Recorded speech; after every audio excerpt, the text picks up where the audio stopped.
পড়াশোনায় দিচ্ছ না তো ফাঁকি? বলো তো ২৫০ থেকে ৫৫০ গেলে কত থাকে বাকি? উত্তর শূন্য।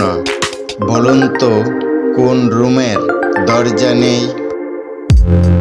উত্তর মাশরুম।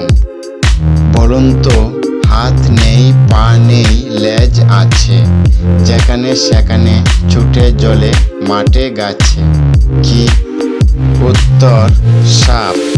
বলুন তো কোন প্রশ্ন যার উত্তর সবসময় পরিবর্তিত হয়ে থাকে?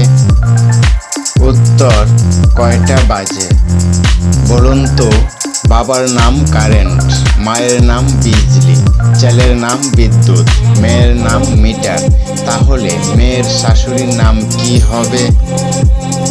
উত্তর লোডশেডিং। বলুন তো কোন স্কুলে কোনো ছাত্র পড়ে না? উত্তর গার্লস স্কুলে।